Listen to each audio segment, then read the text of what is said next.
Bienvenido al episodio 34 de Una vida invirtiendo, el podcast que tengo en Rankia, la principal comunidad financiera de habla hispana. En esta nueva conversación charlo largo y tendido con Bruno de Lama, que es uno de esos españoles que ha triunfado profesionalmente en Estados Unidos. En concreto, Bruno fundó y fue el director ejecutivo durante 10 años de Global X ETFs, que ha sido reconocida como una de las empresas más innovadoras y de más rápido crecimiento en el sector de los fondos cotizados, tanto en Estados Unidos como a nivel internacional. Anteriormente había ocupado posiciones de diversa responsabilidad en otras empresas internacionales.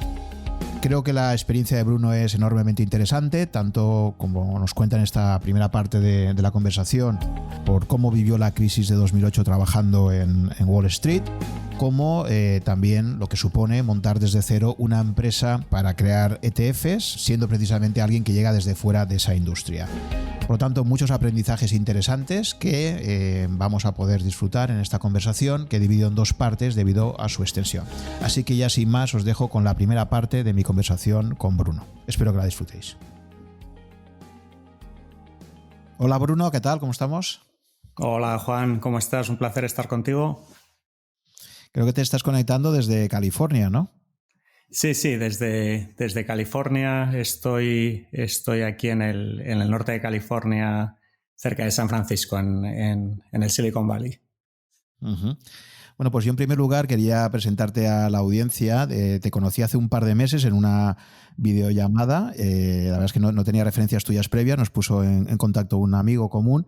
Y la verdad es que, bueno, en esa primera conversación tuvimos tiempo para poder hablar de muchos temas, se alargó mucho y fue muy placentera, por lo menos por mi parte, y a raíz de eso, pues enseguida surgió esta idea de decir, oye, pues me parece que tienes un perfil muy interesante para mis oyentes del podcast. Pues si te parece, vamos a empezar. Me gustaría que me explicaras cuál ha sido tu trayectoria profesional, ¿no? Desde de la época universitaria, tus estudios iniciales, de ahí cómo vas a saltar a Estados Unidos y cómo te acabas introduciendo en el mundo de la inversión, ¿no? Si puedes un poco contarnos a grandes rasgos, pues cuál ha sido esa trayectoria. Sí, bueno, yo soy de Madrid, estudié en ICADE 4, que es una carrera de empresariales internacionales. Hice 2 años en Madrid. Después del primer año hice una práctica, mi primera experiencia profesional en Ernst & Young, empresa de auditoría en su momento líder en España. Y luego que tuve una experiencia que me impactó bastante y tuvo bastante que ver con que yo acabase en el mundo anglosajón. Y luego estudié la segunda parte de la carrera, me la diseñé un poco, estudié un tercer año en una universidad en Alemania y el cuarto año en Canadá, en McGill, en Montreal. Y luego ya desde ahí pues me surgió, yo quería trabajar en el mundo de la consultoría. En esos días no estaba tan interesado en la inversión, me gustaba más pues un tema más de consultoría, de proyectos, de aprender de distintas empresas y de crecimiento personal, ¿no? de invertir en mí mismo. Y nada, empecé en una consultora americana que se llama Oliver Wyman, que en su momento era bastante pequeña, ahora se compraron otra empresa, se compraron Mercer o Mercer les compró a ellos, digamos, y cambiaron la marca de Mercer en algún momento a Oliver Wyman, pero en ese momento era una empresa consultora bastante pequeña, éramos como 250 consultores, la mayoría entre Nueva York y Londres, pero con una perspectiva muy global. Trabajábamos para los 100 bancos globales y empresas financieras globales más grandes del mundo, con lo cual pues yo acabé viajando mucho y aunque trabajé mucho en Estados Unidos, pues también hice proyectos en Europa. Estuve en Suiza, Portugal, Londres y Alemania, hice proyectos y luego hice proyectos también en Australia, en Canadá y el resto pues en Estados Unidos, ¿no? Y estuve ahí bastante tiempo, estuve como 5 años y medio. Y de ahí pasé a... Bueno, ya yo conocí a mi mujer en Estados Unidos, nos casamos y eso de tanto viaje y tanto ajetreo, pues ya no encajaba muy bien con nuestro proyecto vital, así que acabé trabajando en una empresa en Nueva York, que era una empresa que se llama Radian, una empresa de bond insurance y mortgage insurance. Mortgage insurance es como un seguro de hipotecas, que es una cosa muy específica de Estados Unidos. Y bond insurance, pues eso, son seguros de bonos. Yo empecé en la empresa llevando temas de estrategia, que era un poco pues la experiencia que yo tenía.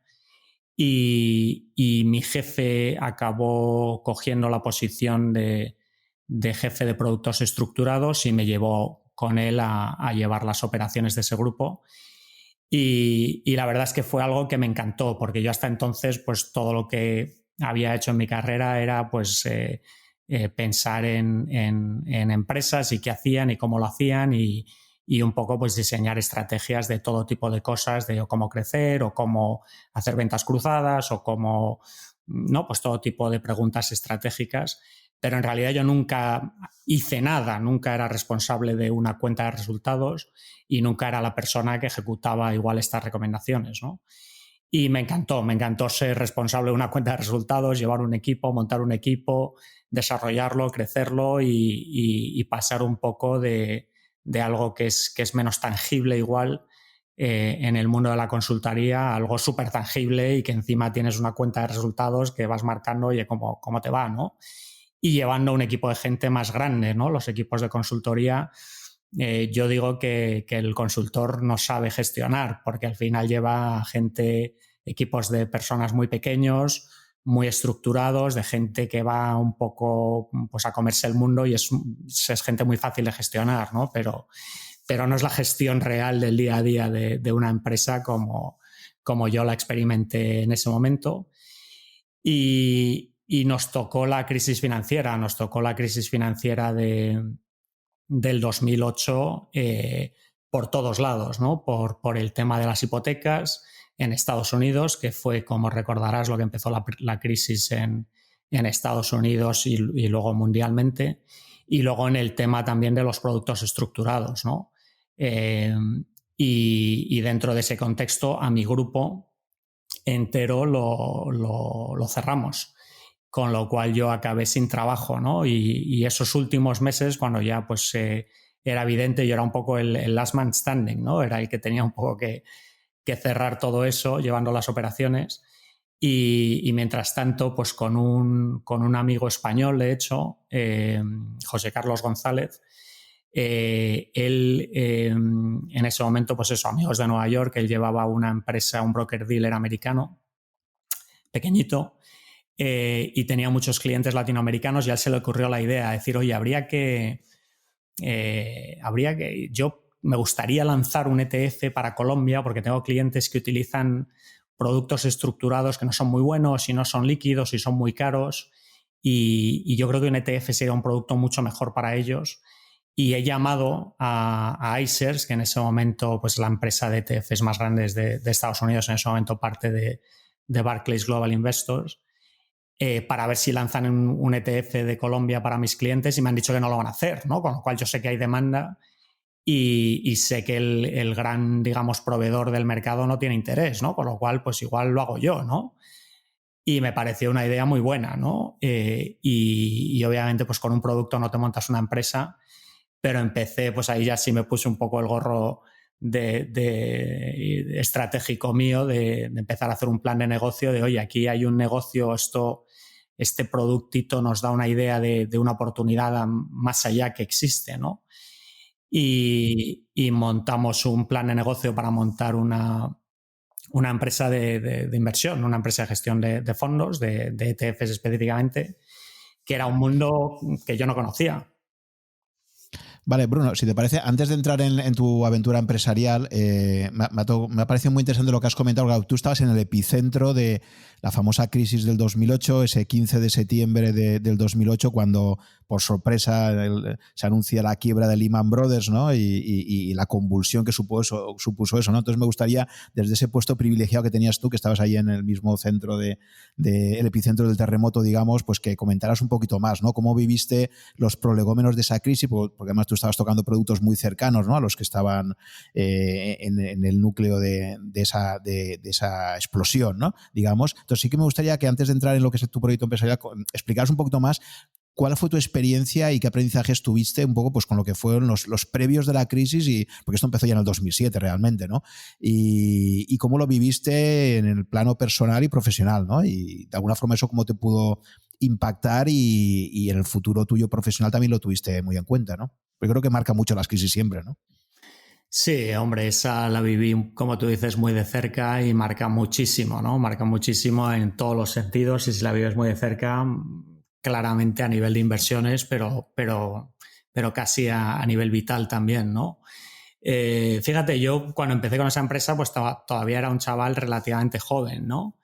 Y estábamos, pues yo y mi mujer pensando, oye, nos compramos un apartamento en Nueva York y tal, pero todo nos parecía muy caro, ¿no? Y obviamente estando dentro de esa industria, pues iba a todas las conferencias y en las conferencias, pues se veía esa exuberancia, ¿no? Donde tú entrabas con cierta perspectiva de que las cosas estaban caras, pero digamos que todos los jugadores, ¿no? Los rating agencies, las agencias de crédito, los inversores, los empaquetadores, los bancos, pues estaban viviendo todos esta ebullición, ¿no? Y bueno, pues es un poco como la olla que va hirviendo poco a poco, ¿no? Que igual si estás dentro, pues un poco te involucras dentro de esa burbuja. Y como tú dices, esto empezó mucho antes del 2008 y nosotros estando en medio de esta industria lo vivimos mucho antes, ¿no? Ya en el 2007, que empezó en realmente cuando ya esto empezó a ser evidente fue cuando los dos fondos de productos estructurados de hipotecas de Bear Stearns petaron, ¿no? Son dos fondos que fueron de producto estructurado a un valor de cero. Y donde ya de repente pues fue imposible para los bancos pues seguir el juego que estaban haciendo, ¿no? De en realidad no hacer un mark to market de en realidad, oye, ¿cuál es el valor de estas cosas? Porque empezó a secarse la liquidez completamente y en poco empezó a caer toda esta castillo de fichas que se había creado. A mí me marcó mucho cuando esto empezó a salir una llamada que hubo de AIG, que recordarás que en ese momento era la aseguradora más grande del mundo y que tenían un portafolio importante de productos estructurados de hipotecas. Y en esa llamada un analista le preguntó al jefe de ese grupo, le dijo, oye, ¿y por qué vosotros parasteis y dejasteis de hacer este tipo de seguros a finales del año 2005, ¿no? ¿Y por qué parasteis, no?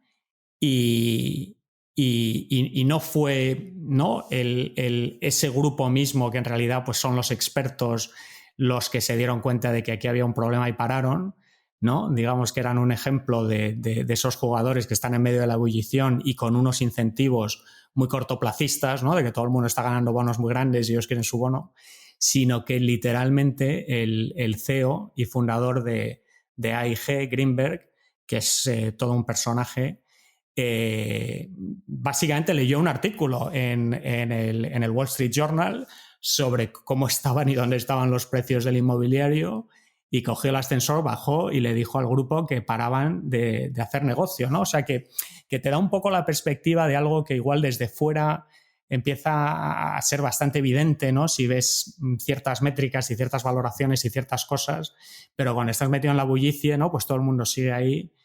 Y bueno, pues fue tremendo, ¿no? Fue tremendo el impacto que tuvo, sobre todo en el 2008, en esta industria, ¿no? Financiera, donde los bancos, pues recordarás, donde estaban a punto de la insolvencia. Yo tengo un amigo, por ejemplo, que llevaba el tema de riesgos en uno de los bancos más grandes del mundo y él básicamente calculaba, él y su grupo, era el jefe de calcular el capital regulatorio de ese banco y un día no pudo salir de la cama y tuvo una crisis durante 6 meses porque básicamente fue la primera persona en el mundo que se dio cuenta de que este hiperbanco estaba en la bancarrota técnica, ¿no? O sea que fue una cosa completamente inusitada que obviamente pues todos vivimos de alguna forma porque fue tan grande que nos acabó afectando, ¿no? Pero obviamente los que estábamos en medio de esta hecatombe, pues fue muy interesante y brutal y bueno, pues un tema que desgraciadamente acabó haciendo muchísimo daño a mucha gente que no tenía nada que ver con esto, ¿no? Eso me recuerda mucho a la película Margin Call, ¿no? No sé si la has visto, la de... Sí, buenísima y te da un analista de reflejo muy riesgos. bueno. Sí, que yo creo, o sea, cuando has comentado a tu amigo, ¿no? De este analista de riesgos junior que empieza a descubrir ahí lo que hay y que luego acaban llamando a todos los jefes de la empresa. En fin, yo creo que esta y The Big Short probablemente son dos de las mejores, ¿no? Que han reflejado lo que fue toda esta crisis, ¿no? Sí, y el reflejo es bastante bueno. O sea, que dan una idea bastante buena un poco de todo lo que pasó y las causas y los efectos que tuvo, sí. ¿Y qué cosas no aparecen en las películas que tú hayas vivido así a nivel personal? ¿Qué cosas ves que son, bueno, a veces quizás es que este mundo es tan abstracto, ¿no? Que en las películas al final hay que hacer cosas que muestren acción, ¿no? Es muy difícil relatar cosas muy abstractas, ¿no? Y tienes que ir a veces a cosas demasiado teatralizadas, ¿no? O exageradas. Pero tu percepción, si luego tú ahora ves estas películas y un poco recuerdas hace 12 años tus impresiones personales y tal, ¿qué cosas sacarías, ¿no? Un poco como conclusiones o convergencias y divergencias, digamos, ¿no? Respecto a lo que ves en este tipo de películas, ¿no? Narrativas, ¿no? Digamos. A ver, hombre, las películas siempre intentan ver las partes pues un poco más peliculeras, ¿no? Más dramáticas y tener a tus héroes y a tus villanos. Y quizá eso es lo que a mí, más allá de las películas que digamos sustancialmente son correctas, ¿no? Más allá de dramatizarlo un poco y hacerlo más peliculero, a mí de toda esa experiencia lo que más me llamó la atención, y por eso contaba esa anécdota, ¿no? del presidente de AIG, es lo importante de tomar perspectiva, ¿no? Lo importante de salirte un poco de la película en la que están, por ejemplo, ahora, ¿no? Con el tema del coronavirus, ¿no? Pues el coronavirus obviamente es algo que ninguno hemos visto una epidemia de este estilo vitalmente, pero que la humanidad ha visto muchas veces, ¿no? Y entonces, cuando estás metido y en medio de algo, sea lo que sea, los humanos acabamos proyectando mucho de la experiencia reciente, ¿no?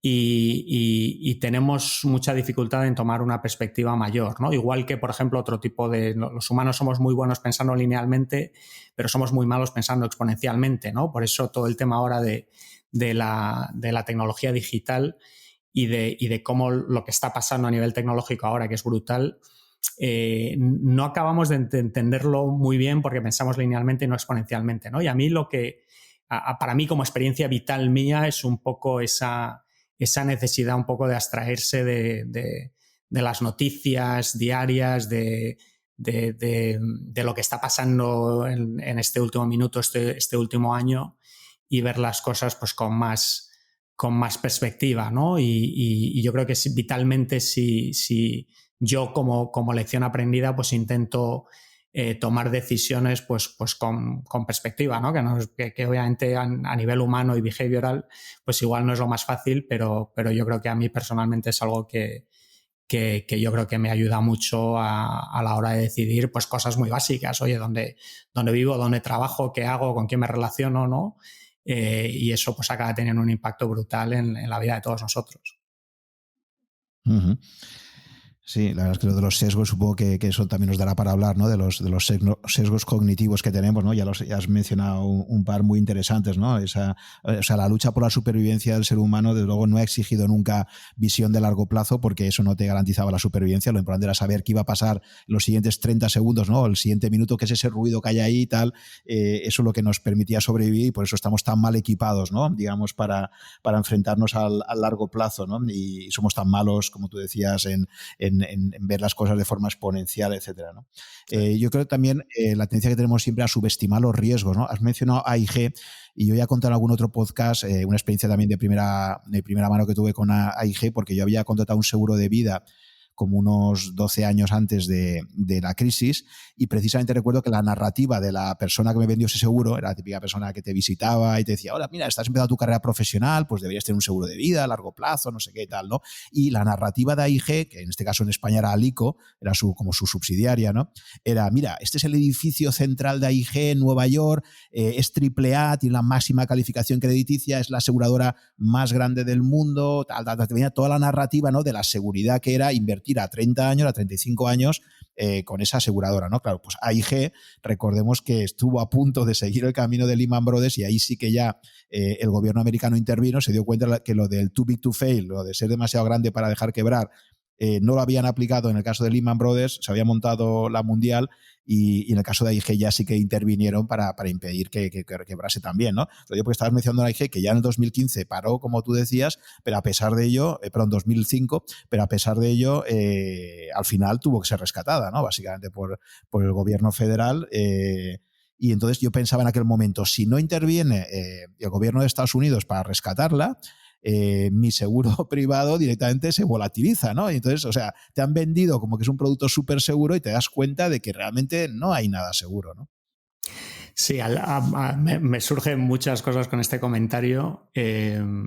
Empiezo con la parte de inversiones, que sé que es lo importante para la audiencia. Yo, a título personal,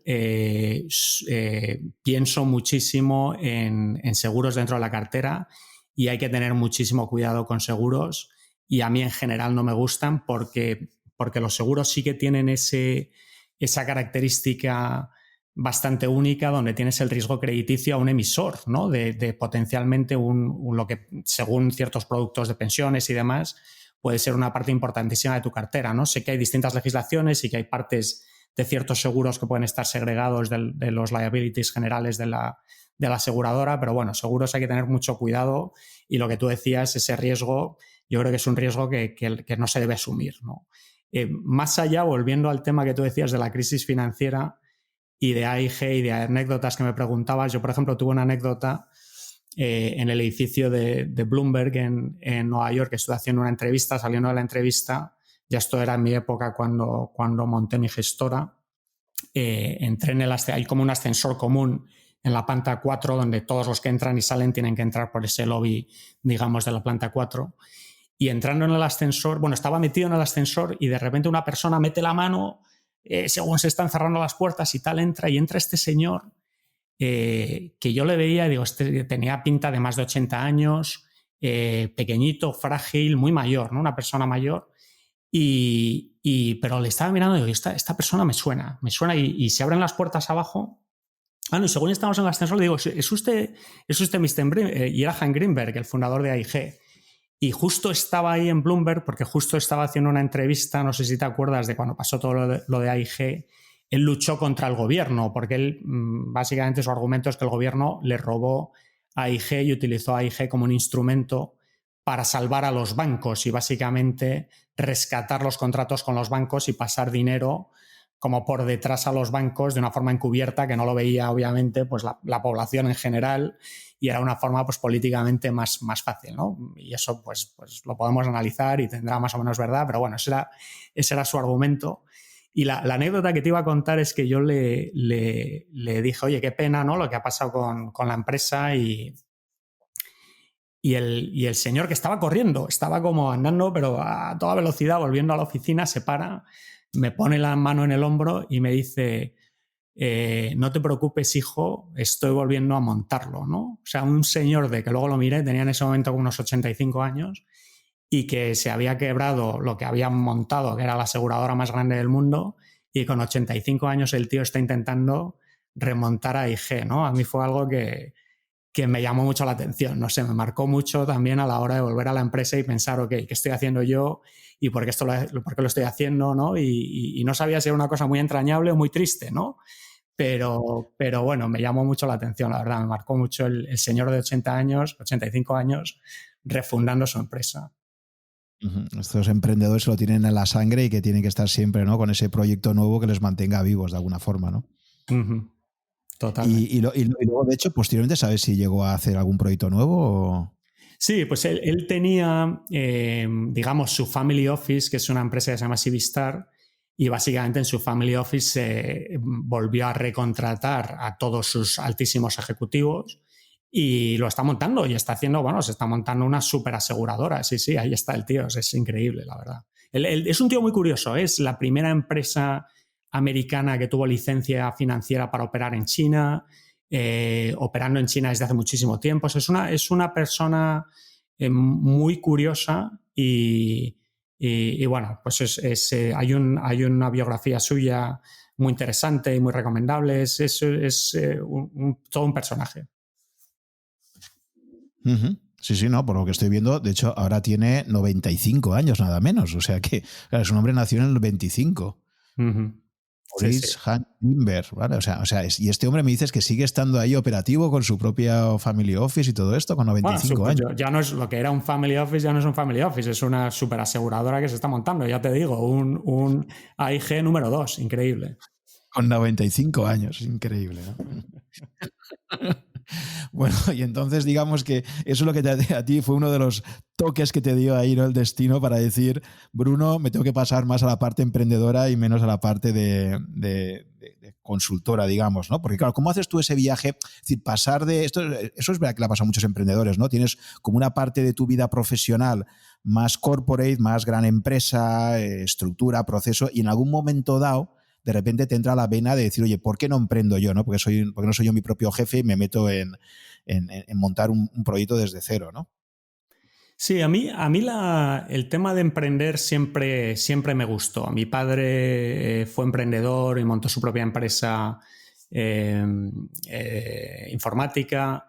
Yo en cuanto cumplí 18 años, a la semana me había sacado el carnet de conducir y me monté una empresa que llamé Churrobá, que básicamente mandaba churros a domicilio. Era lo que hacía y bueno, pues una empresa que fue un desastre total porque al quinto fin de semana, con el coche con el que hacía mi ruta, iba repartiendo los churros que compraba. Básicamente compraba en la churrería, me hacía mi ruta con los clientes que había conseguido a base de buzoneos y no sé si algún fin de semana con el coche de mis padres pues me dio un golpe y me costó más reparar eso que lo poco que había sacado de vender churros, ¿no? Pero bueno, a mí eso siempre, de emprender, siempre me llamó la atención, pero también quería tener una formación, ¿no? Yo veo ahora mucha gente, invierto en muchos emprendedores y mucha gente que veo que está emprendiendo con muy poca experiencia, ¿no? Y que, a ver, Zuckerberg se ha montado Facebook con ninguna experiencia y ha sido un exitazo, ¿no? Pero no es nada fácil, ¿no? Yo sí que veía en mí mismo por lo menos la necesidad de formarme y desarrollar ciertas capacidades. Pero bueno, pues un poco cuando tuve este break un poco natural, donde la empresa donde estaba, pues básicamente me echaron y tenía, pues ya 10 años trabajando, tenía un dinero ahorrado, estaba recién casado, no es, a ver, sí, estaba recién casado, acababa de acabar mi MBA en Wharton, que fue algo que lo hice y me ayudó la empresa en la que estaba trabajando. Y bueno, pues me pareció un momento bastante natural para empezar a hacer algo, ¿no? Donde digo, bueno, pues soy lo suficientemente joven que si no me va bien, pues siempre puedo volver y encontrar un trabajo pero digamos que esa inquietud yo siempre la tuve. O sea, tienes ahí unas raíces familiares, ¿no? Que yo creo que eso, si lo has mamado desde joven, si lo has vivido en tu familia y tal, ya de alguna forma lo ves más natural, ¿no? Y qué curioso lo de Churroba, ¿no? O sea, ¿y esto en qué año era? Cuando empezaste a estudiar, claro, con 18 años, esto sería ya Pues hace bastante. 94 debía ser, sí. 4.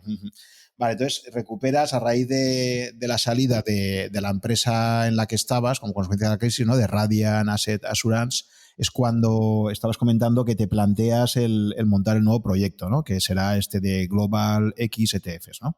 Sí, pues ahí, pues eso, ¿no? Como te decía, yo con mi amigo José me sugirió esa idea, me pareció buena idea, monté un plan de negocio, José y yo lo discutimos y básicamente decidimos lanzarlo, ¿no? Yo en ese momento pues también, pues como somos los humanos, ¿no? También me puse a buscar otros trabajos, me surgió algo con Credit Suisse y bueno, pues era como, oye, Credit Suisse, esta cosa... Pero bueno, al final el interés que tenía de hacer algo empresarial, pues no era lo que yo ponderé como más interesante. Y la oportunidad me gustó mucho, ¿no? Y en ese momento la empresa, el mercado de ETFs son Exchange Traded Funds. En España creo que se les llama también ETFs o fondos cotizados. Pues era una industria, desde luego, desde la perspectiva de hoy, una industria todavía incipiente, ¿no? También es verdad que te digo que cuando lancé la empresa con José, la primera entrevista que tuvimos, básicamente el entrevistador vino a decir, oye, ¿por qué lanzas esto ahora sin ser nadie, ¿no? Que no tenéis marca, no tenéis mucho músculo financiero y la industria está totalmente dominada por superempresas, ¿no? Los BlackRock, State Street, Vanguard. Y lo que yo me di cuenta con esta industria es que en realidad no es una industria donde estás haciendo coches, por ejemplo, y cada vez que vas lanzando coches tienes economías de escala y la escala es importantísima, ¿no? Sino que era una industria donde en realidad tenías micromonopolios, ¿no? Es decir, que si éramos el ETF de Colombia, como este ejemplo del primer producto que de hecho acabamos lanzando como nuestro primer producto, que fue lo que les surgió como idea inicial incipiente a mi socio, pues en realidad da igual que el 99% del mercado esté en manos de otros si nosotros tenemos el 100% de los activos en ese fondo específico, ¿no? Por muy pequeño que sea ese fondo en contexto de toda la industria. Entonces sí que vemos ahí y la razón de eso es que en realidad esto no son fondos tradicionales como un fondo de inversión tradicional, sino que son herramientas, ¿no? Al final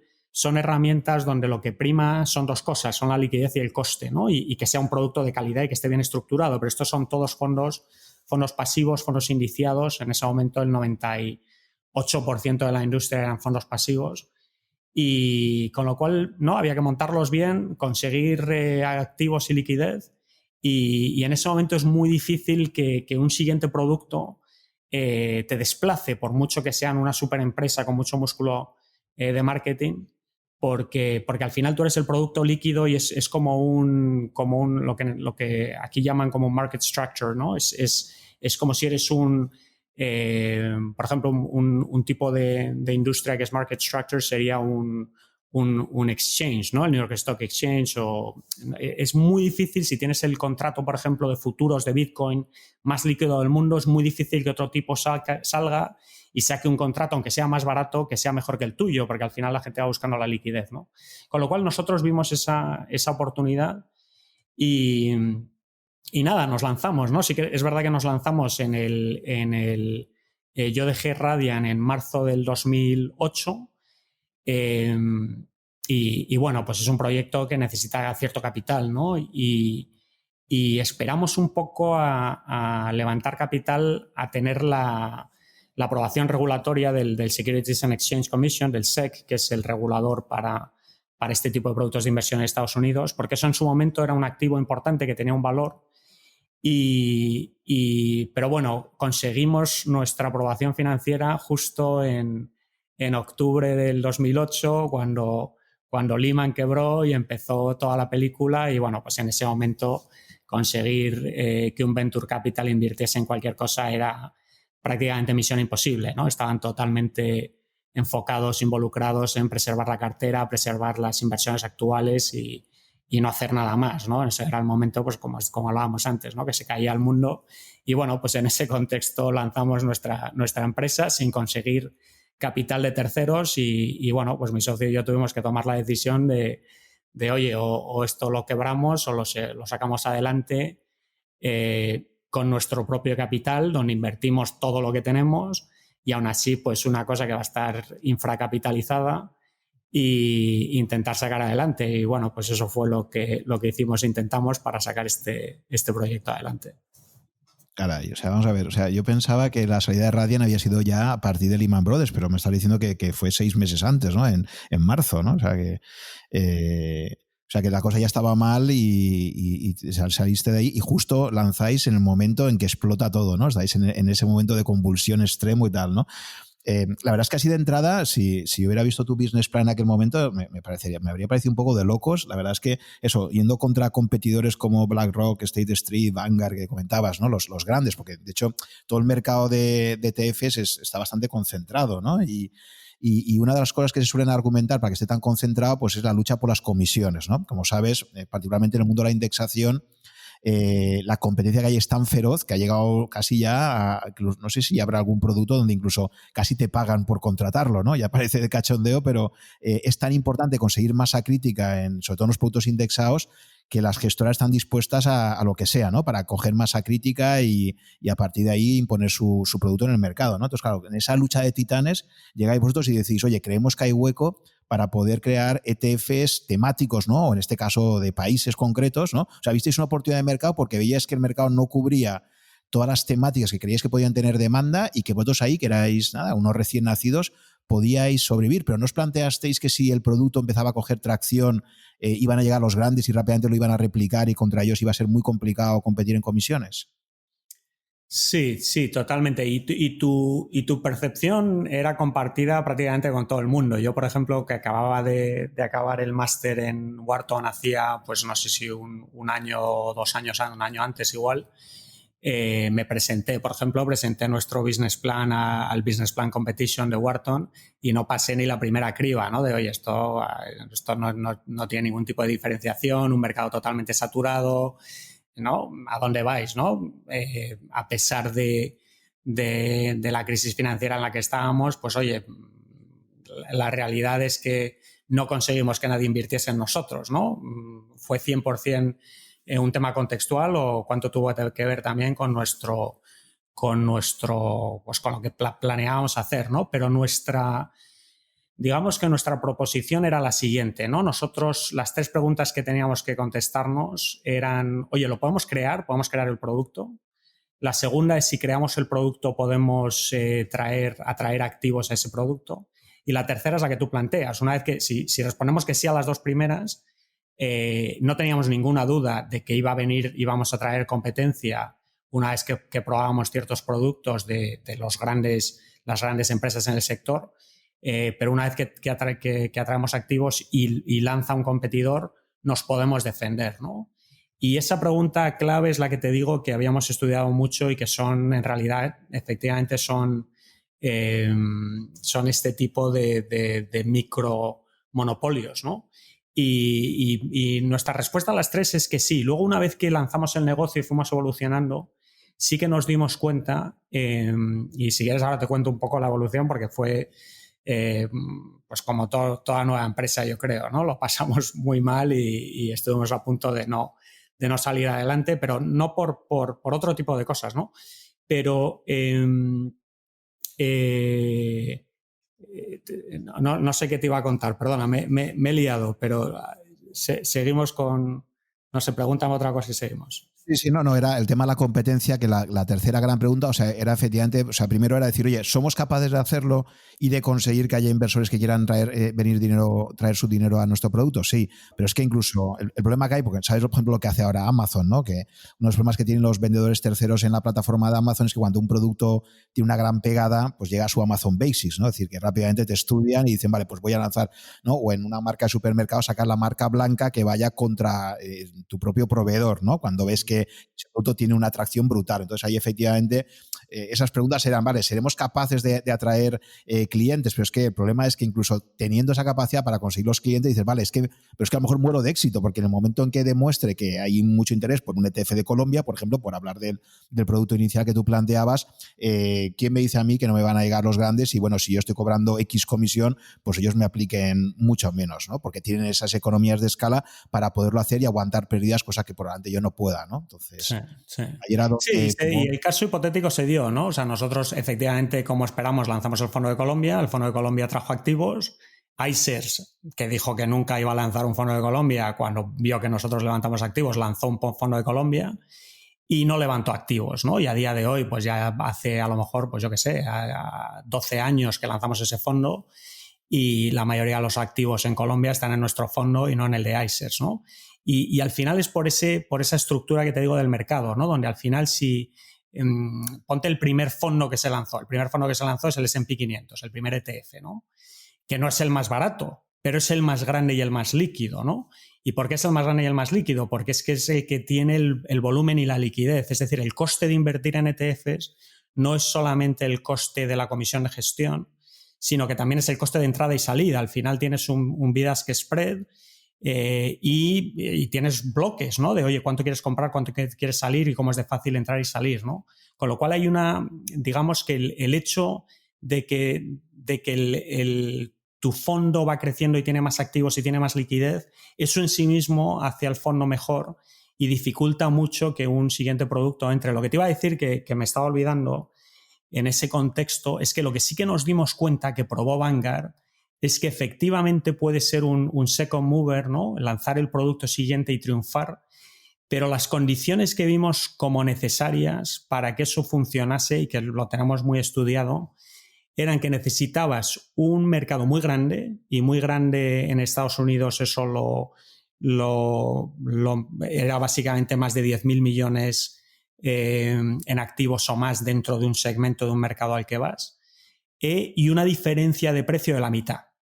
Es decir, que si el producto, por ejemplo, pues que es lo que hizo Vanguard, ¿no? Si el producto, pues yo qué sé, tu producto del S&P 500 tiene 100 billones y estás cobrando 20 puntos básicos, un 0,20%, pues ese mercado es lo suficientemente grande. Si ofreces 10 puntos básicos, 0,10% o menos, y tienes una capacidad de marketing y de distribución, si sean esas tres condiciones, mercado grande, mitad de precio o menos y capacidad de distribución, puedes no necesariamente convertirte en más grande, pero puedes ir tomando cuota de mercado de una cuota de mercado que es significativa, ¿no? Con lo cual nosotros acabamos en la empresa teniendo una estrategia doble, ¿no? GlobalX a día de hoy hace dos cosas.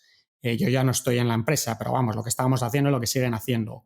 Una es todos los productos que lanzamos son innovadores, somos los primeros que hacemos algo y nos creamos, por ejemplo, mercados enteros de cosas que en su momento recibieron muchísima crítica, ¿no? Pero que hoy en día son totalmente table stakes, ¿no? Nosotros cuando empezábamos, toda la inversión se hacía a nivel de inversión, pues de mercados o sectoriales, ¿no? Tecnología, finanzas, los distintos, digamos, sectores o industrias, ¿no?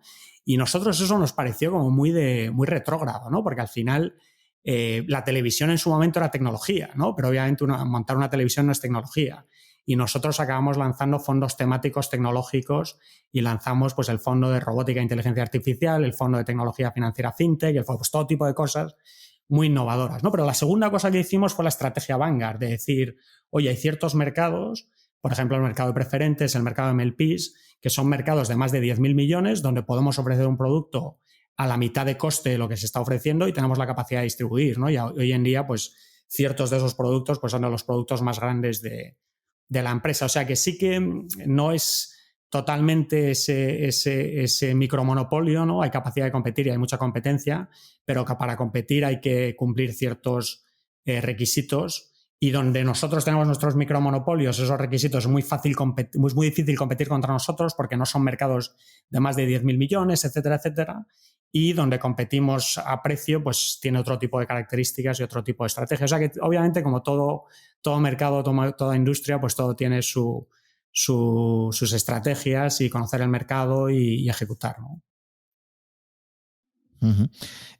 Una derivada interesante de todo esto, y que creo que también puede ser muy interesante para los oyentes que tengan también esa vena emprendedora, es tú haces tu MBA en Wharton, que probablemente sea, pues, a nivel de finanzas, yo creo que es el MBA más prestigioso del mundo, ¿no? Ahora mismo probablemente sea uno de los top 3 por lo menos, ¿no?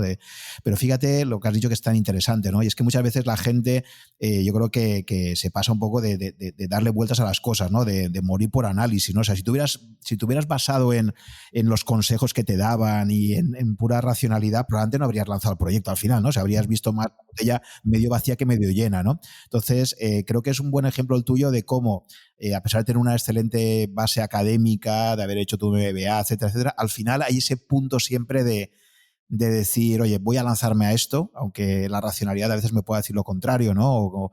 Pero ese punto, ¿no? De quererte tirar ahí a la piscina y de atreverte a hacerlo, ¿no? Cuando a lo mejor por otras vías más académicas, más estándares, probablemente te habría dicho que no te metieras ahí, ¿no?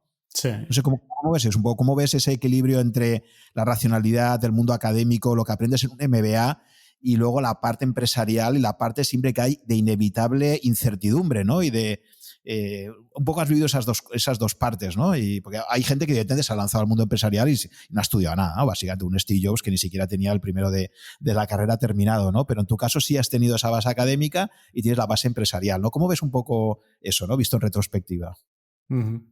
Sí, mi cofundador José dice que para ser emprendedor hay que ser un poco inconsciente, ¿no? Y yo creo que tiene toda la razón, ¿no? Si sabes de antemano todas las dificultades que vas a tener, no lo haces, ¿no?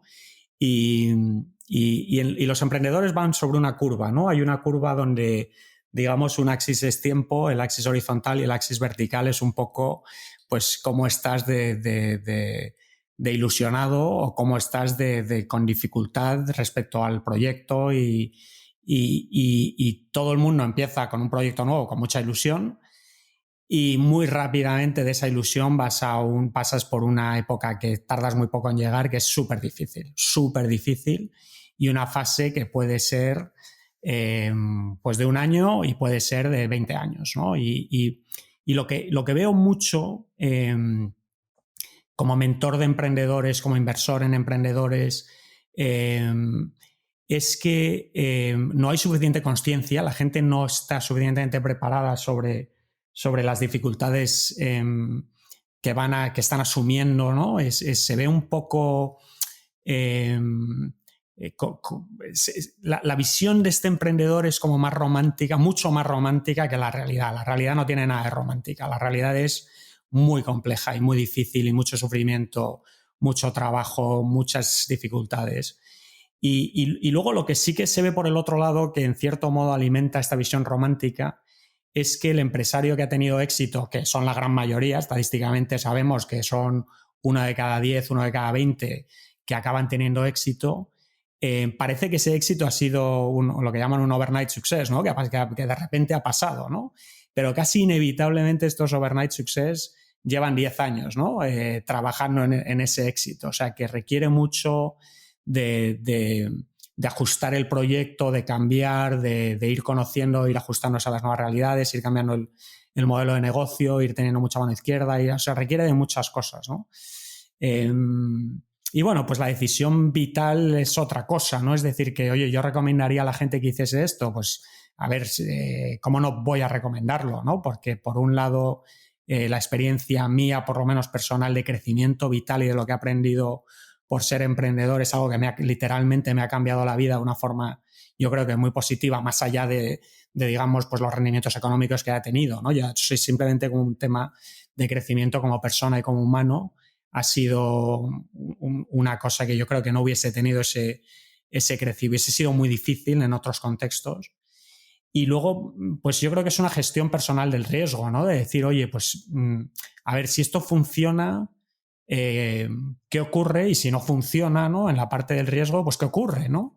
Y obviamente, pues asumir el riesgo dentro de una forma que entiendes, ¿no? Y que es gestionable a nivel vital para ti y que no estás poniéndote a ti o a tu familia en situaciones que no son gestionables, ¿no? Pero obviamente estás asumiendo riesgo. Nosotros nos jugamos todos nuestros ahorros en este proyecto y yo estaba dispuesto a perder todos mis ahorros de 10 años de trabajo si no funcionaba y en ese momento pues buscar un trabajo y bueno, pues seguir adelante, ¿no? O sea que igual volviendo y resumiendo a las palabras de mi socio, para ser emprendedor hay que tener un cierto punto de irracionalidad. Sí, sí. Y es lo que tú dices de que siempre se subvalora lo que te vas a encontrar luego ahí, ¿no? Recuerdo también que Martín Barsaski contaba, después de que hiciera su primera venta a Yaster, que decía, un emprendedor es aquel que todos los días se va a su casa diciendo vaya mierda, vaya mierda, vaya mierda. Y de repente un día, pues la cosa sale y, bueno, en su caso, bueno, ojo, y además está hablando del sesgo de supervivencia. Es decir, en tu caso ha sido un proyecto de éxito, o en el caso de Martín también, pero pensemos, como tú decías, que por cada proyecto de éxito, ¿cuántos emprendedores han desaparecido en el viaje, ¿no? Y habría que hacer ese monumento, ¿no? Que comenta también Taleb siempre igual que había el monumento al soldado desconocido, pues el monumento al emprendedor desconocido, ¿no? Todos esos emprendedores que gracias a ellos se han probado muchísimas cosas, muchas de ellas no han funcionado, es gente que no ha pasado a la historia ni que no conoce a nadie, y ahí están, ¿no? En el cementerio de los emprendedores que probaron y no tuvieron éxito, ¿no? Pero por cada 10 que lo prueban, pues efectivamente la tasa de éxito es la que es, ¿no? Como sabe bien cualquier venture capitalist, ¿no? Tienes que invertir típicamente en 20 proyectos para que uno de ellos realmente despegue y te permita compensar la inversión que haces en los otros 19, ¿no? Totalmente. Totalmente. Y Entonces, para nosotros la experiencia de la empresa en sí misma, o sea, yo, por ejemplo, lo que te digo, ¿no? Montamos la empresa en marzo del 2008, tardas como más o menos un año en montarte todas las aprobaciones regulatorias y toda la infraestructura. Lanzamos nuestro primer fondo, que fue el de Colombia, en febrero del 2009. Y en noviembre del 2009, a finales de noviembre del 2009, teníamos 11 millones en activos bajo gestión. Teníamos 2 fondos lanzados y llevábamos prácticamente 2 años con el proyecto, ¿no? 11 millones de activos bajo gestión a una comisión de gestión de ponte un 0.6%, básicamente no tienes prácticamente nada de revenues, de ventas, de ingresos, y muchísimo coste, ¿no? Porque el coste de mantener este tipo de productos, de auditoría y todo tipo de cosas, pues es muy costoso, ¿no? Y yo recuerdo en ese contexto que recibí una llamada de un amigo mío que era que es un headhunter, y me dijo: Bruno, sé que te has montado este proyecto, y obviamente pues conocía mi carrera con anterioridad, y me ha surgido justo una oportunidad de traerte como socio y jefe de operaciones de esta otra empresa de ETFs. Y en ese momento yo me acuerdo que estaba muy, pues dentro de esa gráfica que te decía, pues muy deprimido. Digo, joder, ¿no? ¿Qué he hecho? ¿Para qué me he metido en este lío? Me estoy fundiendo todos mis ahorros, esto va súper lento. Y echando de menos pues la vida anterior que tenía, ¿no? Que era una vida pues relativamente fácil, ¿no? Pues trabajaba bastante, pero bueno, pues tampoco mucho. Los fines de semana y las vacaciones eran totalmente mías, versus pues dentro de este proyecto estás pensando en él constantemente, no estás desenganchado nunca, estás trabajando mucho más de lo que has trabajado nunca, tienes un estrés brutal, ¿no? Y básicamente pues echando de menos esa vida anterior que tenía y esa simplicidad. Y esto sí que fue una llamada, en cierto modo, de Dios, ¿no? De básicamente ofrecerme lo que yo en ese momento me estaba diciendo a mí mismo que quería, ¿no? Que era volver a esa vida anterior. Y fue una hora al teléfono con este headhunter para volver a revalorar las cosas buenas que sí que tiene ser un emprendedor, que es ser tu propio jefe, sacar adelante tu propio proyecto, ser tú el responsable de las cosas buenas y las cosas malas que se hacen, la libertad, o sea, hay un montón de cosas positivas que vienen con eso, ¿no? Y eso me reenergizó. Y bueno, pues llegó un momento con la empresa donde vimos una oportunidad de lanzar fondos sectoriales para China que no existían en ese momento. Y eso sí que fue como ir al casino y te quedan 4 fichas y poner todas las fichas al número, no te voy a decir al número 17, pero sí que al rojo o al negro, vamos. Y o bien rápidamente, o bien sale el rojo o quebramos, y lanzamos, pues intentamos lanzar 6 fondos a la vez. No nos dejaron los socios, digamos, proveedores que teníamos, nos dijeron, bueno, pues te dejamos hacer 2, dime los 2 favoritos. Y gracias a Dios, pues esos fueron muy bien, muy rápidamente. Lanzamos los otros 4 que queríamos lanzar, que fueron muy bien. Empezamos a lanzar otra serie de fondos a lo largo del 2020, y desde ese punto, en noviembre del 2009, que teníamos 11 millones, te voy a decir mayo del 2011, es decir, como unos 14 meses después, 15 meses después, crecimos de esos 11 millones en activos a 1.5 billones americanos, 1.500 millones en activos, ¿no? Fue una cosa increíble, brutal, y que bueno, pues la otra cara del emprendedor, ¿no? Cuando pegas el pelotazo, y eso pues, fue una cosa inusitada. A mí me seleccionaron como candidato a a mejor vendedor de fondos de la industria junto con luminarios como Jeff Gundlach, ¿no? Que es como el nuevo Bill Gross, ¿no? El nuevo King of Bonds, pues en ese año que fue el que acabó ganando el premio, ¿no? O sea, que me puso ahí en un sitio, ¿no? De pasar de estar desesperado y esto va a quebrar y vamos a perder todo nuestro dinero y a ponernos a buscar trabajos en medio de la crisis financiera, a de repente pues pegar un pelotazo de una cosa que bueno, pues que fue también un poco que te da muestra de qué viene el éxito, ¿no? Y cuánto viene de ti y cuánto viene de estar en el sector apropiado, en el momento apropiado, ¿no? Y eso sí, ahora que soy pues más un inversor y un estudioso de cuáles son las características de éxito, sí que te diría que cuando inviertes en una empresa muy a principio, muy early stage, la apuesta sobre la persona es fundamental en quién estás invirtiendo y es mucho más importante la persona.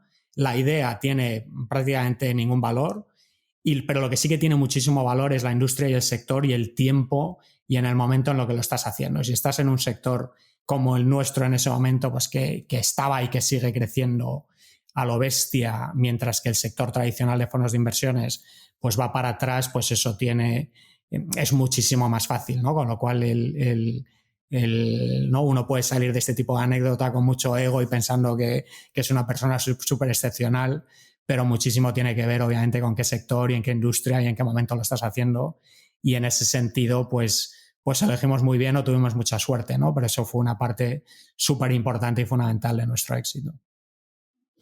Es tremendo el pasar como tú decías, ¿no? en esos meses de tener 11 millones de gestión a 1.500, a hacer casi 14 veces, ¿no? El crecimiento de patrimonio, en un momento además donde, que es lo que te iba a preguntar, ¿no? Porque claro, fueron unos momentos tan convulsos. 2009 es un momento donde todos los inversores de alguna forma aún están intentando, yo creo, ¿no? En aquella época refugiarse en cosas bastante seguras en un momento de tantísima convulsión financiera.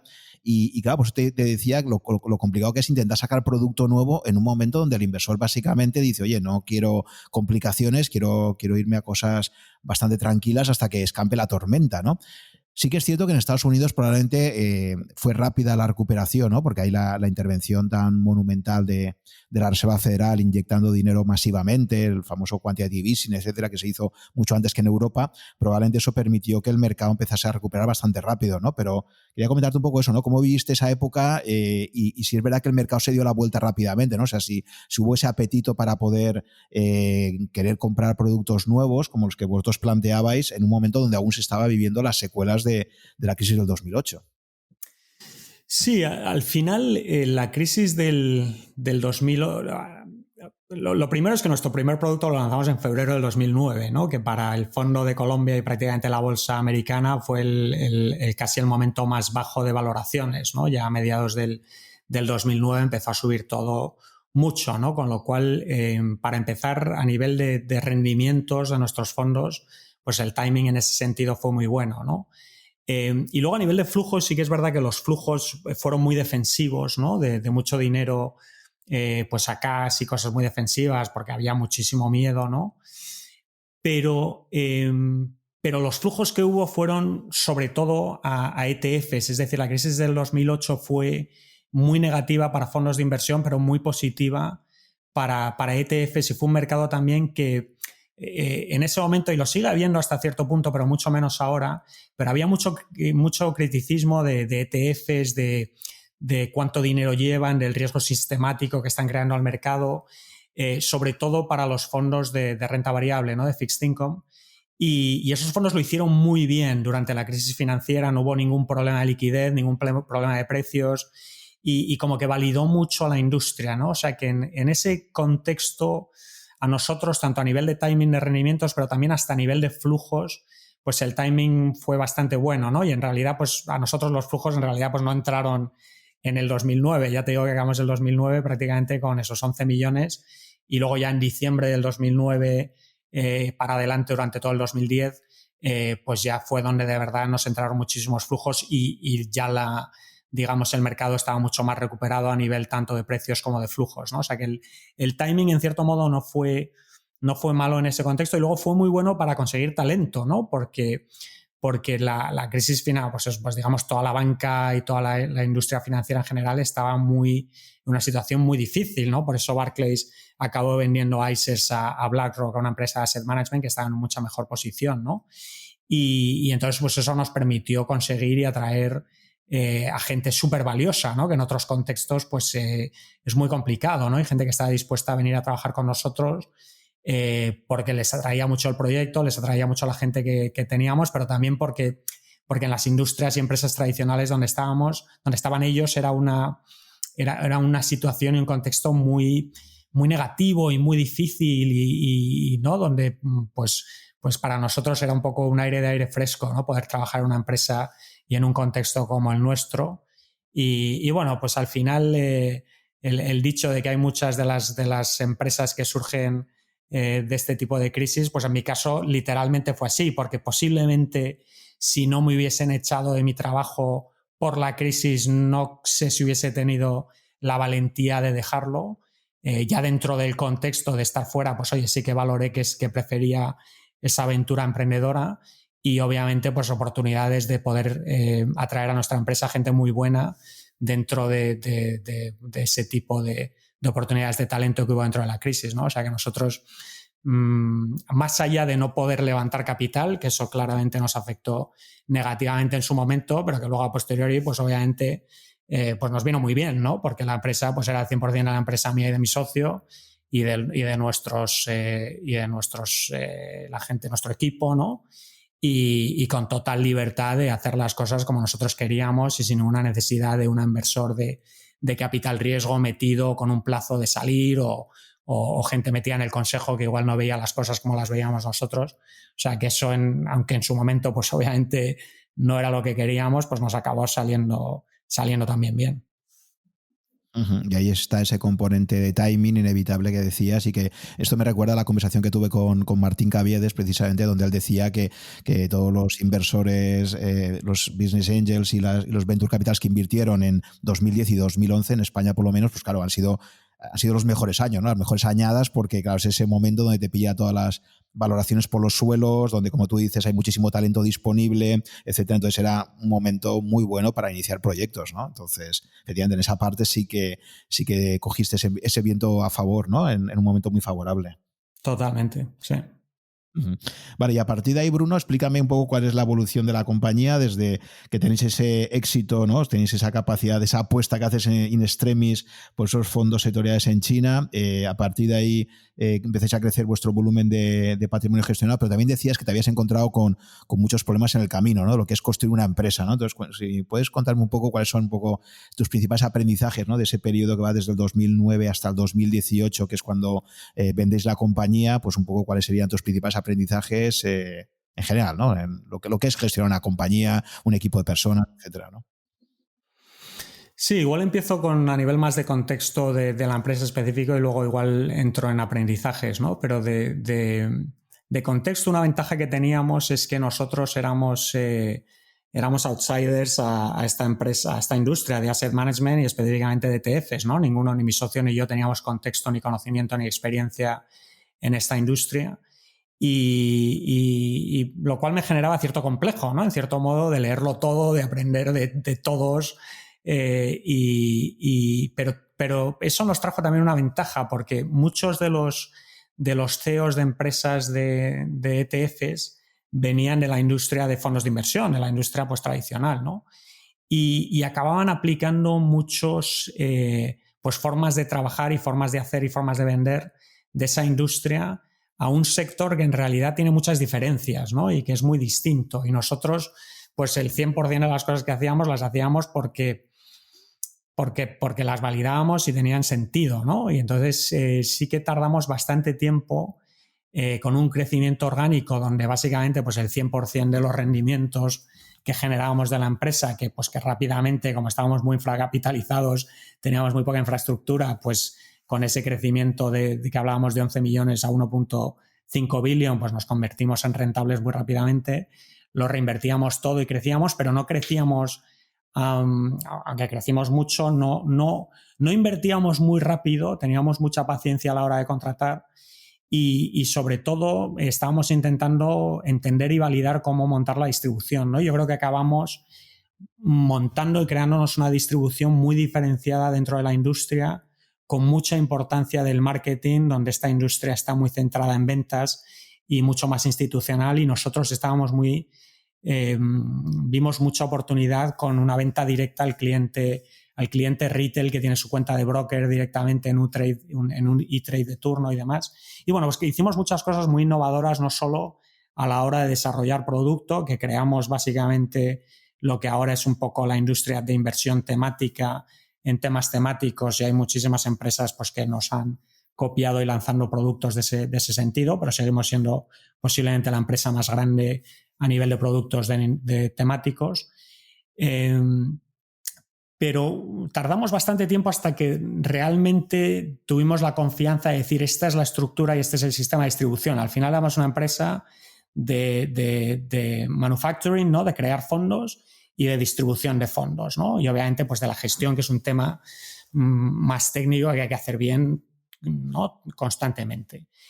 Y cuando ya tuvimos el modelo de distribución bastante afinado, fue cuando sí tomamos la decisión de tomar capital de terceros, ¿no? De empezar un proceso de un crecimiento más allá del crecimiento que podíamos hacer orgánicamente, ¿no? Y hicimos un proceso donde acabó invirtiendo JP Morgan como un inversor minorista en la empresa, y que nos trajo también pues mucha credibilidad, ¿no? Tener a JP Morgan como socio de la empresa, donde ellos tenían pues cierto interés en su momento, si vendíamos toda la empresa, en comprarla toda, ¿no? Y ese capital, pues cuando ellos entraron en el capital, igual teníamos 3 o 4 mil millones bajo gestión, y con el capital que ellos invirtieron en la empresa, pues crecimos la empresa hasta los 10.000 millones que teníamos cuando yo vendí la empresa y salí de la empresa, ¿no? Y como aprendizajes, para mí el más importante fue totalmente un tema de... Uno de los más importantes es la cultura. Una de las cosas que yo hice en algún momento fue traer a una persona muy senior dentro de la empresa, para una posición muy senior, y que técnicamente era una persona pues que era brutal, ¿no? Que había hecho en la SART, pues tenía toda la experiencia que teníamos, con un track record buenísimo, bueno, técnicamente era un hire buenísimo, ¿no? Pero culturalmente sabíamos que era un encaje pues no muy bueno, ¿no? Y yo en ese momento pues lo ponderé, ¿no? Ponderé el encaje cultural pues como un input más de todas las demás cosas que ponderas, y el neto fue que la acabamos contratando, ¿no? Y fue un desastre, esa contratación fue un desastre por el encaje cultural de la empresa con la gente, acabamos perdiendo a mucha gente, y bueno, pues acabé teniendo que despedirle y tener que estabilizar la empresa. Entonces, un aprendizaje que me saco de esa experiencia en concreto, pero de toda la experiencia, es la importancia de la cultura y del encaje cultural de todos dentro de la empresa, y sobre todo la gente más senior, ¿no? Y hoy no, si estuviese en esa situación, por ejemplo, nunca contrataría a ninguna empresa, a ninguna persona que no tenga un encaje cultural muy, muy bueno con el resto de componentes del equipo, ¿no? Donde no es, digamos, un elemento más que pondera, sino que es una cosa binaria, sí o no, ¿no? Y si encaja, pues luego ya ponderas todo lo demás. Y dentro de eso, otro aprendizaje es, yo sé que te gusta mucho Caleb y el tema de Antifrágil y tal, y de hecho yo compré el libro Antifrágil a todos los componentes de la empresa en un proceso donde estábamos pensando, yo llegué a ese concepto de Antifrágil, fíjate, mi mujer es violinista, es música, y es muy amiga de un compositor americano, Randy Wolf, que también es un apasionado, además de compositor, es un apasionado de las finanzas. Y Randy escribió una música que se llama Antifrágil, que la primera que la tocó fue mi mujer con otros músicos, y era una pieza donde básicamente la escribió de una forma donde, si los músicos cometían errores, hacían a la música mejor, O sea, que en ese sentido era antifrágil, que no te preocupes de hacer errores porque lo he escrito de una forma donde los errores, en cierto modo, mejoran a la pieza, ¿no? Pues yo estaba obsesionado con hacer GlobalX antifrágil. Y la mejor forma de hacer una empresa antifrágil es la cultura. Es qué cultura tienes, qué propósito tienes, qué estás haciendo, cómo lo estás haciendo, qué gente tienes, cómo trabajamos conjuntamente. Y eso es igual el segundo componente de aprendizaje más importante. Y dentro de eso hay, bueno, podemos hablar otras 2 horas sobre ese tema, ¿no? Hay todo tipo de cosas que bueno, yo soy un apasionado de cómo montar culturas, montar sistemas, y bueno, pues eso es todo un mundo. Y ese mundo que a mí me llevó a ser mejor persona y a crecer mucho como individuo, es un mundo que al final no deja de ser una apuesta en el ser humano, ¿no? En la capacidad ilimitada que tiene cualquier ser humano. Y cómo sacas eso adelante y cómo le creas una estructura y un ecosistema que lo puedes hacer en cualquier tipo de proyecto y la empresa siendo uno de ellos para sacar lo mejor de esos seres humanos, ¿no? Y eso al final pues revierte de una forma brutal dentro de cualquier proyecto, incluido un proyecto de empresas, ¿no? Me parece fascinante lo que has comentado del compositor y efectivamente es que esa es la perfecta expresión del concepto de antifrágil, ¿no? Algo que mejora con precisamente enfrentado. Eso me recuerda también a aquella famosa frase que decía, que comentaba Borges, ¿no? Que decía, las erratas mejoran mis textos, ¿no? ¿Sabes? Me parece fascinante como un compositor. ¿Y este Randy Wolf descubre, o sea, hace esa composición a partir de la lectura de Taleb o lo hace de forma independiente? No, le descubre el libro, lee el libro, le fascina y dice, ostras, esto tengo que hacer, ¿cómo traigo esto a la música? Porque es claro, es que es un concepto súper potente, ¿no? Y el pensar cómo traes antifragilidad a tu vida en general y a tus proyectos, pues es un concepto súper bonito, ¿no? Y este es un tipo pues súper creativo y sí, totalmente a través él fue el que me descubrió a mí el libro. Uh-huh. Y me parece apasionante también y fascinante la conexión que establecen entre cultura de empresa y antifragilidad, ¿no? ¿Puedes poner algún ejemplo concreto que hayas vivido un poco para explicar esta conexión? Pues a ver, yo por ejemplo cuando me vendí la empresa con un acuerdo de que en cuanto vendían la empresa yo salía de la empresa, mantenían a todo mi equipo, mantenían la marca y al que era en ese momento mi jefe de operaciones, que también es un español que trabajaba en Estados Unidos, aeronáutico, que es un portento brutal y que, bueno, pues en cuanto pude le contraté para trabajar con nosotros, que él fuese el CEO de la empresa, ¿no? Y lo mantuviesen como una empresa independiente. Y ahí pues nos habíamos creado una empresa con una cultura, ¿no? Y GlobalX pues ha pasado en el momento que lo vendimos teníamos 10.000 millones bajo gestión, ahora tiene 20.000, ¿no? Y obviamente muchísimo de ese éxito y de seguir con ese crecimiento, pues obviamente a Luis y la labor que está haciendo, pero muchísimo a la cultura que hemos creado, ¿no?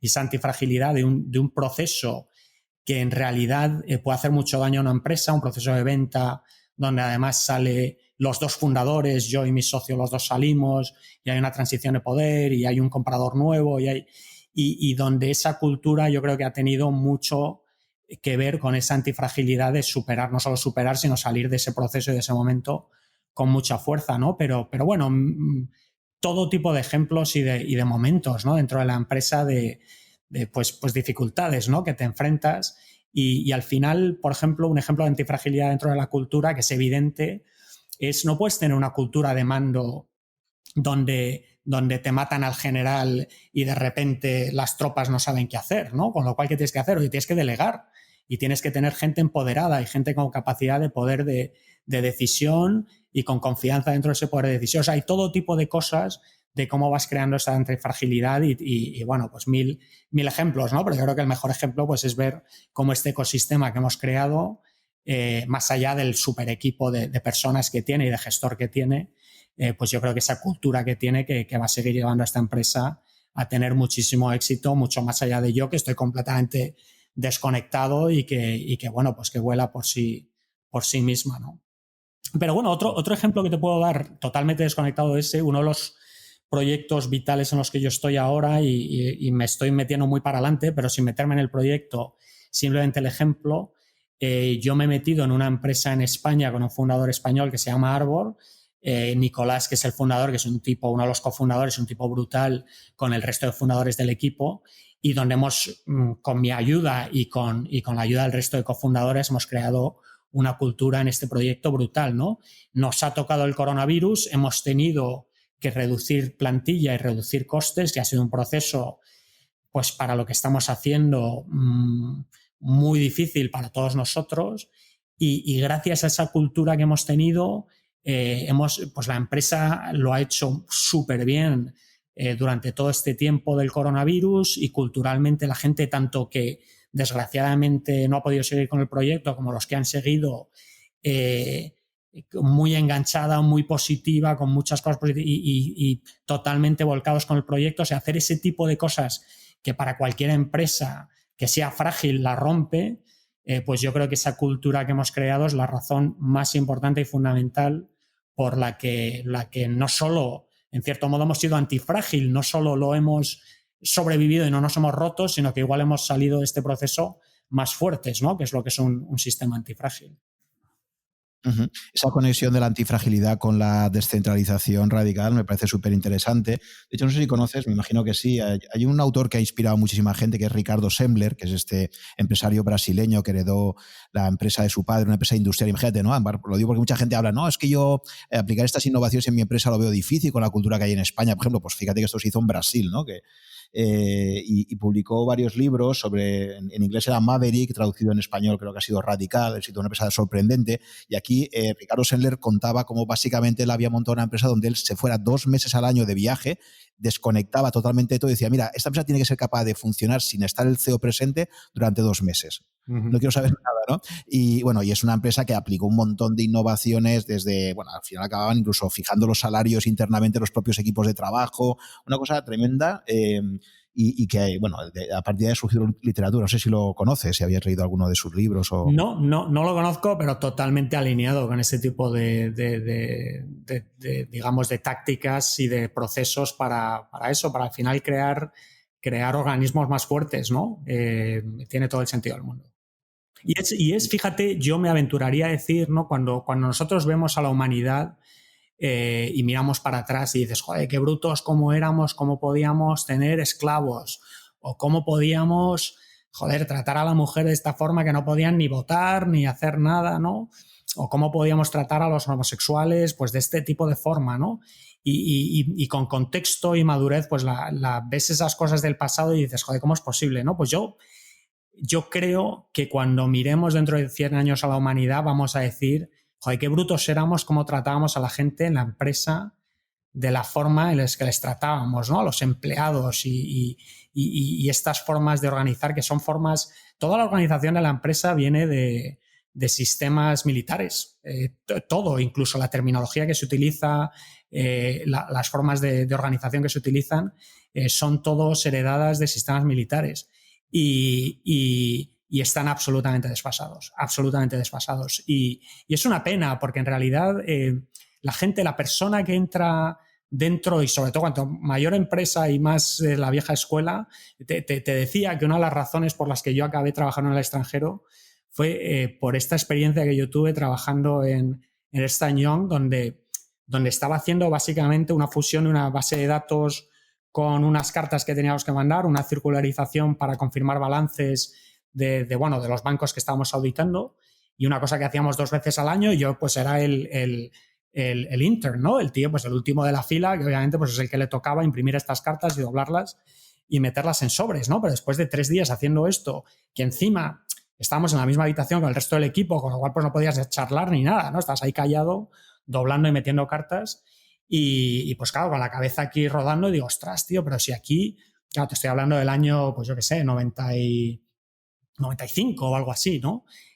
Pues el marketing en ese momento pues era carteos y mandar cartas a la gente y tal. Y digo, pues estas empresas de marketing, tiene que haber máquinas que doblen estas cartas y estos folios y los metan en sobres y tal.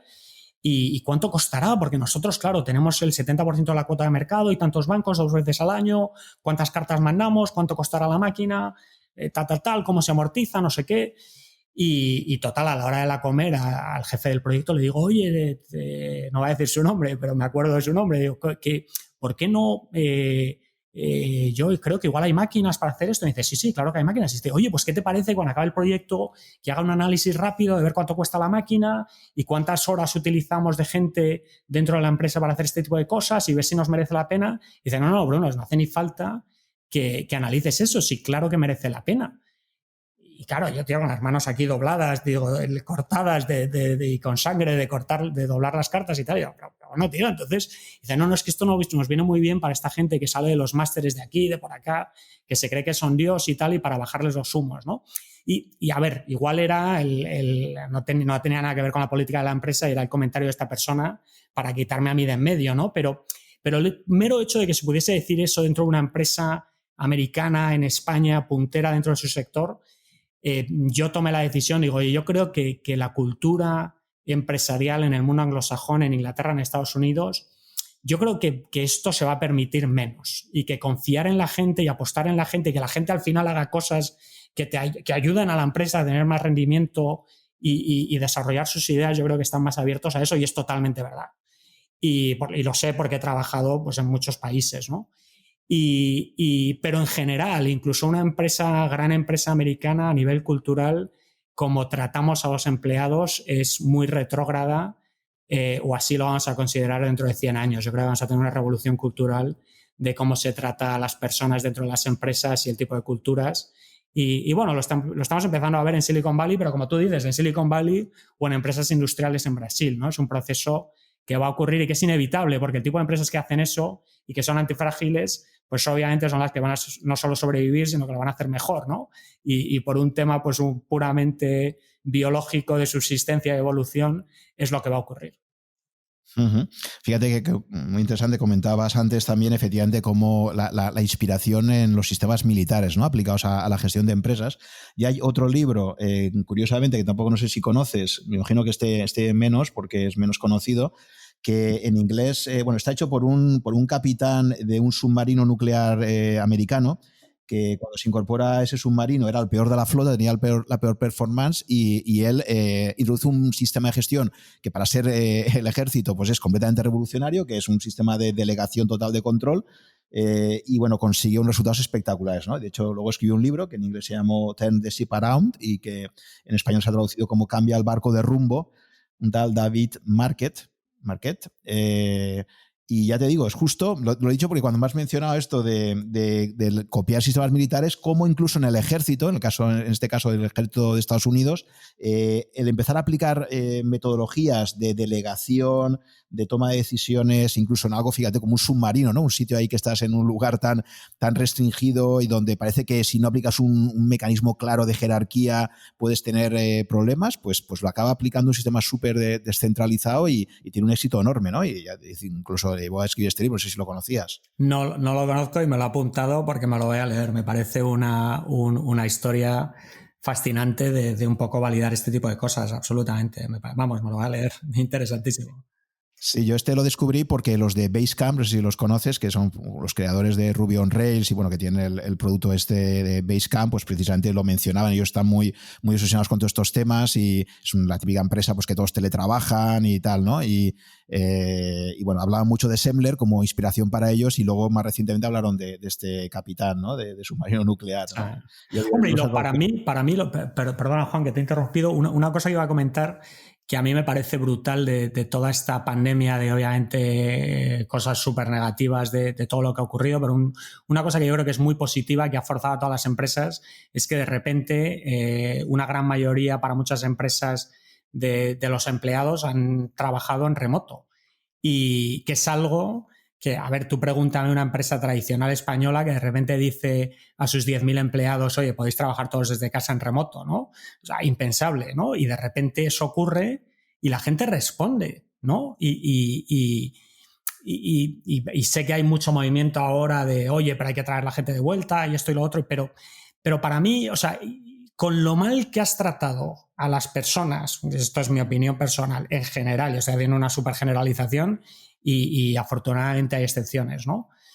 Pero con lo mal que se trata a la gente y con la poca confianza que le has dado, aún así te siguen devolviendo la confianza y trabajan y hay excepciones. O sea, obviamente va a haber empleados que no devuelven la confianza, ¿no? Pero en general la gente, cómo se ha comportado trabajando desde casa por la fuerza del día a la mañana, sin ningún tipo de apoyo en realidad, o no está para nada un poco el sistema preparado para hacer todo eso, y aún así la gente responde y sale adelante, ¿no? Y para mí eso es una prueba ineludible de que incluso tratando a la gente mal y con mala cultura se puede hacer ese tipo de cosas, y hay que dar confianza a la gente, y se la merecen, y es que no es que se la merezcan, es que no se puede hacer de otra forma, ¿no? Para mí es un dato que es brutal y que bueno, pues que cualquier CEO de cualquier empresa de cualquier lado del mundo pues lo ha visto, ¿no? Y esto va a cambiar y va a acelerar mucho cómo cambiamos la forma de trabajar de aquí al futuro.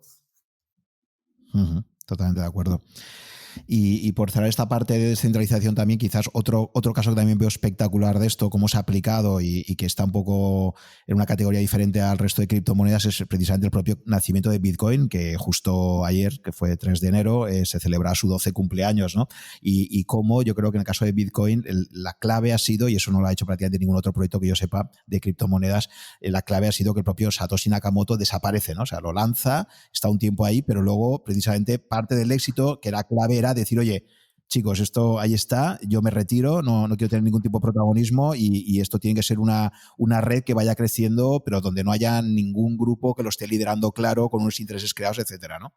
Entonces me parece también otro ejemplo clarísimo del potencial éxito que puede tener los proyectos realmente y profundamente descentralizados, ¿no? Totalmente. Y luego la otra cosa que yo resaltaría, lo que acabas de contar, que para mí es un ejemplo brutal, es cómo una persona crea digamos, ese ecosistema, ¿no? Crea esta tecnología con un nombre ficticio y desaparece, ¿no? Completamente. ¿Quién es? ¿Quién es esta persona? No sabemos quién es, ¿no? Hay muchas teorías y tal, pero no sabemos quién es esta persona, ¿no? Para mí, ese tipo de... eso también para mí es una experiencia vital, un ejemplo vital, ¿no? De eliminar en cierto modo el ego y el ¿no? Lo que es el intentar figurar y hacer todo lo opuesto, ¿no? Que es quitarse de en medio, porque al final, igual que esa persona, personalizar esa cosa, igual tiene más beneficio que daño a lo que es el proyecto del Bitcoin en sí, ¿no? Que como tú dices, está descentralizado y toma su propia vida, ¿no? A mí eso me parece una cosa brutal. Gracias por llegar hasta el final de esta conversación. Espero que te haya gustado y hayas aprendido algo escuchándola. Ya sabes que si estás interesado en estos podcasts, puedes suscribirte a mi blog, que está en rankia.com/blog/such, S-U-C-H, y ahí te iré comunicando, si estás suscrito, por correo electrónico, las novedades cada vez que se publique un podcast nuevo o que organice quizás un webinar con algunos invitados. También te agradeceré, si te gustan mis podcasts, que pongas un comentario o un me gusta en alguna de las plataformas disponibles tipo Apple, iVoox o YouTube, para ayudar a descubrirlo a otras personas con intereses similares a los tuyos. Muchas gracias por tu fidelidad, si me sigues desde hace algún tiempo, y si me acabas de descubrir, espero que te resulte interesante y que puedas escuchar algunos episodios más. Nos vemos en el próximo capítulo.